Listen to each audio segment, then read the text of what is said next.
एक ऐसी भूमि गुरुकुल की, एक ऐसी भूमि गुरुकुल की, जहाँ ज्ञान की निर्मल धार बहे, सेवा सुमिरन सत्संग विद्या प्रभु भक्ति का प्यार बहे। नारायण सायुज्यमवाप्नोति, नारायण सायुज्यमवाप्नोति, य एवं वेद अकार उकार मकार इति कारणुकार परब्रह्मों य एवं वेद इत्युपनिषद। रामे रामयोः रामेषु सायुज्यमवाप्नोति, नारायण सायुज्यमवाप्नोति। संबोधनम्। अरे जय, क्या कर रहा है? कुछ नहीं यार, होमवर्क कर रहा था। मेरा तो होमवर्क स्कूल में ही हो गया था। क्या करूँ यार, यहाँ तो अच्छा ही नहीं लगता।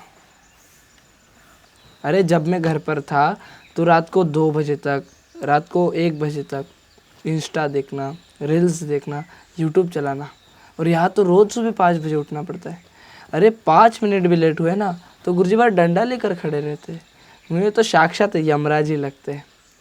अगले साल तो पक्का ही घर चले जाना है। तेरी बात सही है, पर सुन दोस्त, हमारे स्वामी जी बाबा कथा में कहते हैं ना, कुछ पाने के लिए कुछ खोना पड़ता है। इस दुनिया में जितने भी महापुरुष हुए हैं, उन्होंने अपनी बाल्यावस्था में घर का त्याग किया है, तभी वह महान बन सके हैं। देखो, रामचंद्र भगवान ने 14 साल तक घर का त्याग किया। श्री कृष्ण भगवान सांदीपनि ऋषि के आश्रम में पढ़ाई करने के लिए गए। भगवान स्वामीनारायण ने 11 साल की उम्र में घर का त्याग कर कठोर तपश्चर्या की।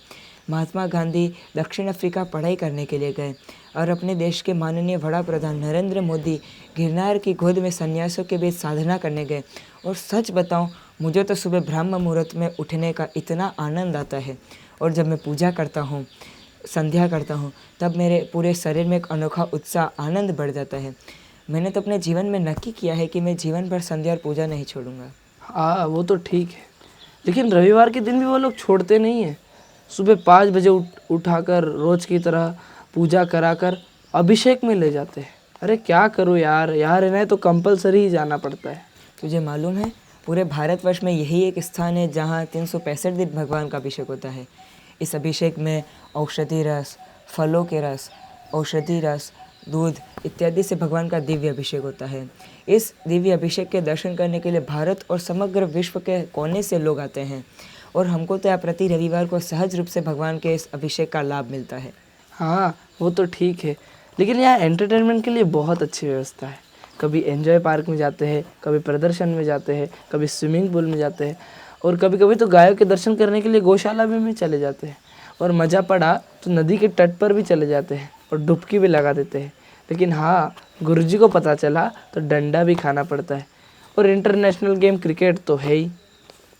और प्रति सप्ताह शनिवार बड़ा याद आता है। सभी बच्चे शनिवार की बहुत प्रतीक्षा करते हैं। क्यों शनिवार की प्रतीक्षा? अरे बड़ी स्क्रीन पर महाभारत देखने मिलता है, और लेटते लेटते देखने का तो मज़ा ही कुछ और आता है। तुझे तो उसमें ही मज़ा आता है, लेकिन गुरुजी हमको यहाँ पर सुबह 7:30 बजे से दोपहर 2 बजे तक संस्कृत का अध्ययन करवाते हैं।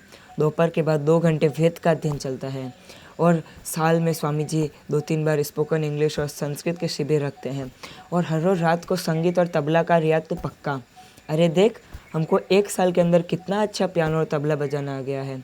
इस सब में हमारे संगीत के गुरुजी और स्वामी जी का अथक पुरुषार्थ है। हाँ तेरी बात तो सही है। आज से 2 साल पहले मैं एक संस्कृत पाठशाला में मुलाकात लेने के लिए गया था। तो वहाँ मैंने देखा कि वहाँ पर सिर्फ वेद ही पढ़ाया जाता है और किसी का अध्ययन नहीं कराते। और यहाँ तो हमें कितनी सारी चीज़ें सीखने मिलती है।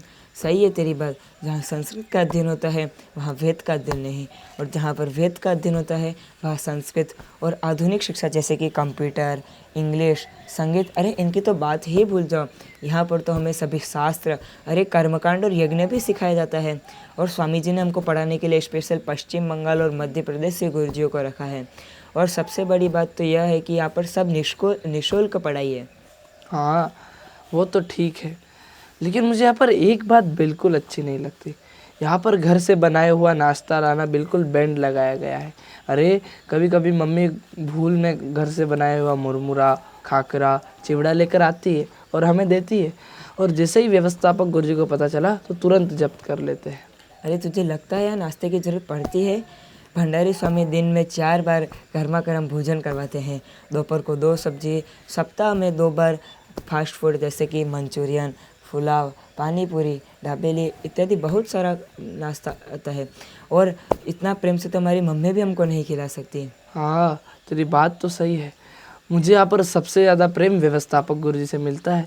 अरे कोई बच्चा बीमार पड़ा तो उसे स्वयं अस्पताल ले जाते हैं और अपने बाजू में बैठकर ही खाना खिलाते हैं। अरे स्वामी जी की बात तो कुछ अलग है। अगर कोई बच्चा टेंशन में आ जाता है, नर्वस हो जाता है, तो उसे अपने ऑफिस में बुलाते हैं, मोटिवेशन देते हैं, उसकी जो ख्वाहिश है, उसकी जो इच्छा है उसे पूरी करते हैं। इतना प्रेम तो हमारे माँ बाप भी हमको नहीं दे सकते। हाँ, तेरी बात तो सही है। तूने आज तो मेरी आंखें ही खोल दी। अरे मैं तो प्रण लेता हूँ कि मैं यहाँ पर 12वीं तक शिक्षण प्राप्त करूँगा और मेरे संपर्क में आने वाले सभी मित्रों को मैं प्रेरित करूँगा कि आइए वेद पढ़ना है, आइए शास्त्र अध्ययन करना है, आइए अलग अलग विद्याओं की प्राप्ति करनी है तो श्री धर्म जीवन संस्कृत गुरुकुल नीलकंठ धाम पोईचा। अस्तु। जय स्वामीनारायण। जय जय